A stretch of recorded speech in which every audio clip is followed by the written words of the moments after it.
around this time, 20 to 9 on a Thursday. Delighted to say we hear from Stratford-upon-Avon movie critic James Luxford. Morning, James. Good morning. How's life, mate? You all right? It's all right. We're getting on. How are you? Yeah, mate. All right. I mean, I'm just looking out of a very grey, sort of murky skyline over Coventry, but sort of, I don't know, a sense that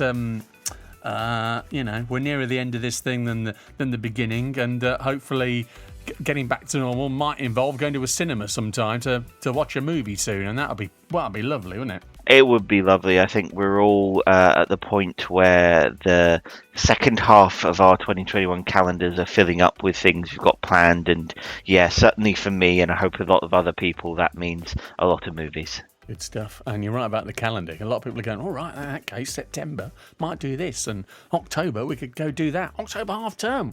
Should we do something? And you're right, all those conversations are going on, aren't they, right now? James here, as usual on a Thursday morning, give us 3 movie picks, and we're going to start with something that gets released on Disney Plus tomorrow, in fact. Yes, tomorrow on Disney Plus, it's Raya and the Last Dragon, an animated Disney adventure about a warrior princess who must find a fabled dragon to save her kingdom. My name is Raya. Our lands have been at war for as long as we can remember. Our people never see eye to eye. My daughter, I believe our people can come together again, but someone has to take the first step. Now, in order to restore peace, we must find the last dragon. I'm gonna be real with you. I'm not like the best dragon. Have you ever done like a group project, but there's like that one kid who didn't pitch in as much, but still ended up with the same grade? We're doomed. Again, this sort of time of year, we'd be running into Easter, wouldn't we? And we'd expect a couple of big movies, certainly family-orientated movies, at the box office for the Easter holidays. And this appears to be an attempt to do that, doesn't it? It does. This was intended for the cinemas and was moved to Disney Plus when all of this happened. And but nonetheless, I really enjoyed it. A great story that expands on the Disney princess formula in a similar way to Frozen and Moana, taking that formula and modernizing it a little bit, making the character a little bit more diverse, making the character a little bit more nuanced in terms of what they are. What they want from life and how they save the day for themselves, and it looks absolutely stunning. There's a great action, and as I say, it was intended for cinemas. And whilst it would be nice to see it on the big screen, this is going to be great for families at the weekend, or if you've got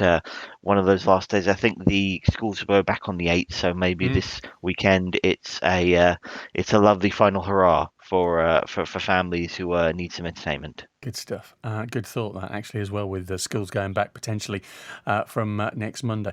Okay, from a Disney animation, something a bit more gritty, and this an award-winning documentary. Yes, on demand from Friday, it's The Dissident, a documentary about the 2018 murder of Jamal Khashoggi, the journalist who became a target of the Saudi Arabian government. My name is Hatice Cengiz. I am addressing you as a victim, a title forced on me after the brutal murder of my Jamal. Jamal Khashoggi, prominent Saudi journalist and Washington Post columnist, has gone missing after visiting his country's consulate in Istanbul. He was last seen entering Saudi Arabia's consulate seeking paperwork to marry his fiancée. His fiancée saw him go in at 1 p.m. and was still waiting for him at 1 a.m. Warren Jamal, once you start working with us, you're not just a journalist, you're a dissident. Very controversial story, made the news, very high profile story. Interesting to see a documentary come out about this really quite so quickly in the piece, James.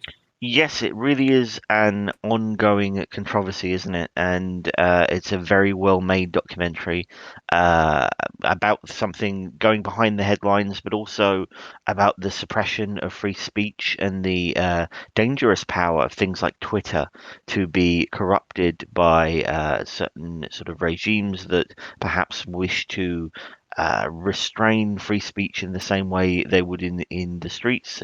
Now, in this new online landscape, how Twitter can be both a tool for people who wish to have their voice heard and a tool for governments who wish to suppress that voice. It's a tough watch at times, but it's obviously something that's still being written, a chapter of history that's still being written in terms of bringing people to justice, but it's a compelling look behind the headlines.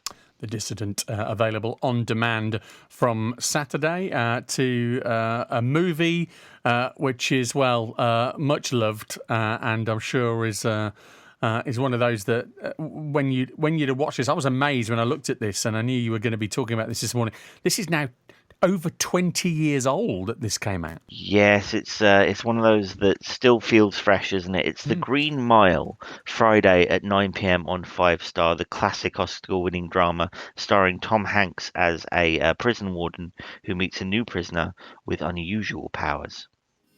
John Coffey, you have been condemned to die in the electric chair by a jury of your peers, sentence imposed by a judge in good standing in this state. Questions? Do you leave the light on after bedtime? I know violent men. I deal with them day in and day out. There doesn't seem to be any real violence in him. John Coffey is a murderer. I don't think he did it at all. Take my hand, both. You see for yourself. You're talking about a miracle? I do not see God putting a gift like that in the hands of a man who would kill a child. Just that music sweeping up there, it's enough to kind of start the bottom jaw going. It is a tearjerker, isn't it? It is, yes.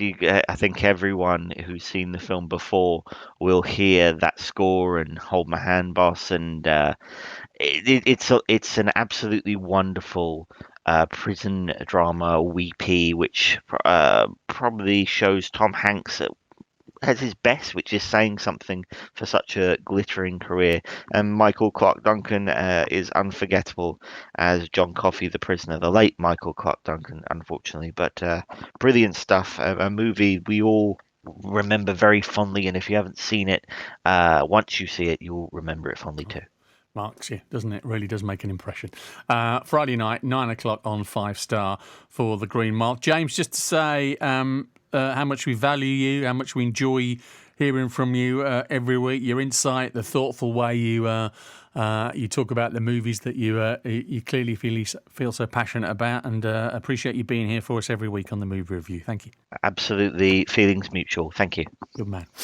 James Luxford, our Stratford-upon-Avon movie critic, with us on BBC CWR this morning. His 3 picks for the weekend. It's 11 minutes to 9.